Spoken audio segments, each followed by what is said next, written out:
Well, Juliana, if you could start out just by introducing yourself and tell us your name, where you're fighting out of, and your team back home as well, please. And now, welcoming to the black table is the killer, Juliana Miller. Nice introduction. I like it. Thank you. All right, talk to me about your kind of journey to get here. When did martial arts become your passion? I've been fighting my whole life, even before I knew that mixed martial arts existed. I came from a broken home where there was violence, there was struggles, and a lot of adversity. In most of my classes, I was the smallest, and I know I'm cute now, but I wasn't always this beautiful. I was constantly picked on and bullied for being ugly, for being skinny. People would call me anorexic, and I would get pushed around. I would get bullied. I mean, like, to the point in 3rd grade where someone shoved me from behind while I was playing tetherball, and I face planted, and it broke my tooth in half. And then I got bullied because every time I would smile, they could see the cap. They would be like, oh, shackled tooth. And, it seemed that no matter what I did, no matter where I went, I was constantly fighting for acceptance, fighting to be worthy, fighting to be enough. And so when I went through some things in my young adult life, and after a bunch of kind of tough situations, I wanted to punch someone in the face and not get arrested for it. And here I am now. Very nice. So when you started out, did you start out like doing striking, or did you start out in a jiu-jitsu class, or how did it start? Absolutely not a striker. I started out wanting to learn how to not get choked. That was what happened to me. I was assaulted once, and I was choked out completely unconscious. I had maybe a few weeks of jiu-jitsu, and I was tapping out, and the person didn't let go. I saw the white lights, I saw the stars, and I woke up nose bloody, my throat swollen, I couldn't talk, and in that moment, I decided no one will ever touch me like that again. I don't care if they're a world-class black belt. There is no human on this planet who will ever effing touch me like that again. So I was like, well, I better get good at jiu-jitsu then. So I started training, and once I regained my confidence and my power, because I didn't always have these guns with me, Once I regained my confidence, I wanted to teach a women's self-defense course. So I told my coach, and he was like, girl, absolutely not. You're the only fight you were ever in, you got your ass beat. And I was like, true, so what would you like from me? And he's like, go win 3 amateur MMA fights and you can teach your women's self-defense course. I went out there and I broke the arms of my first 3 opponents in under a minute. And I decided not only am I good at this, not only can I help women and children that have been through abusive situations like I have, I loved it. And from there, it's all been downhill, baby. So at that point you said, like, I can do this for a living, like I'm going to chase this for the rest of my life?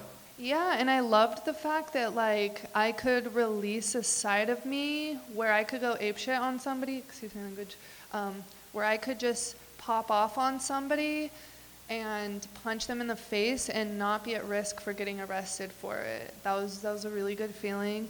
So, I stuck with it, and I couldn't be more grateful for the opportunity to be here today, because I genuinely feel, jokes aside, I can make a difference in this world. I ran a kids course.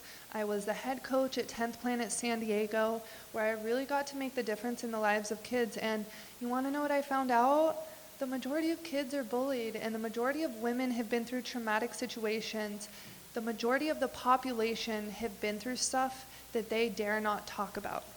So for somebody to be able to open up and talk about it and be like, hey, listen, we've all been through some stuff, but with emotional intelligence and some self-defense and striking courses, you can be the best possible version of yourself. You don't have to wallow in your misery forever, because everyone's been there where they don't want to get out of bed, they're crying themselves to sleep. And listen, I know I look hot now, but I wasn't always this way. If I can make it, then anyone can, and that is just a true statement. That's awesome. So as far as your fighting career, is it more about, putting some money in the bank and taking care of yourself, or is it about this platform and about this message and, I guess impacting the world? I would love stability, but to be honest with you, unless you're Conor McGregor, you're not making enough anyway. You're just not. So it is 100% about the platform. It is actually my life dream to get Self-Defense Corporated into school districts. They offer anti-bullying classes. They're like, hey, don't bully. Why aren't you teaching the kids how to bully, how to defend themselves? Why did I never know until I was a grown adult and turned on the TV that I could do something to defend myself? It doesn't make sense. I want to become so successful that when people hear me speak, they're like, man, I want my daughter to take your course. Every single day, thousands, if not millions of young girls are about to go off to college where, guess what? They're not sheltered anymore. They're going to be drinking. They're going to be partying with their friends. And guess what happens when drunk girls are being crazy for the first time? Traumatic stuff. Like, it doesn't always happen, but it's a reality of this life. So more than anything, I want to be a positive influence. And of course, I want to make it to the top, and I want to become stable. But I actually almost quit fighting because I didn't see too much stability in this. It kind of scared me. In fact, I turned 26 and I'm losing my daddy's health care. So if you're not part of a really good promotion, chances are you're going to take an injury, and then what's next?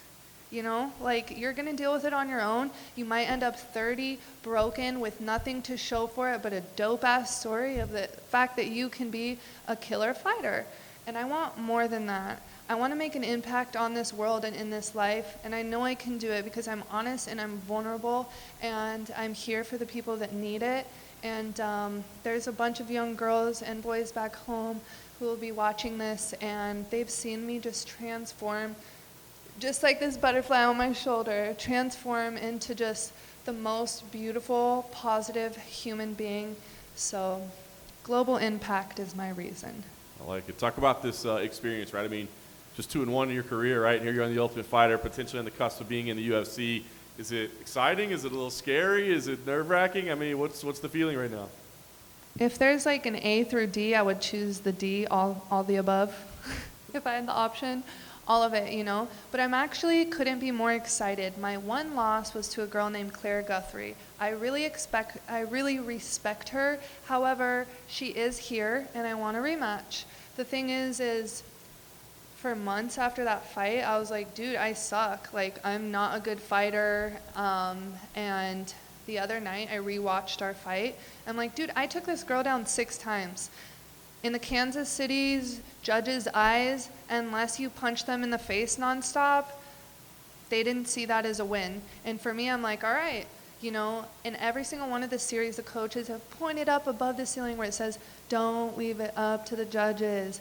Y'all are about to see a killer. If I get your arm, I will break it off. I don't care. I will break it off and eat it if I have to. I am not leaving the stage without pouring out 100% of me. However, if I do take a loss, I will be humble in success and humble in defeat. I will still show up to be an incredible partner, and I will train hard, and I will work hard. But I'm telling you, I've done a lot of emotional intelligence. My head is in a place that no one can expect. I am the youngest on the show, and I have the least experience. Like I said, the majority of my fights haven't made it out of the first 2 minutes of the first round.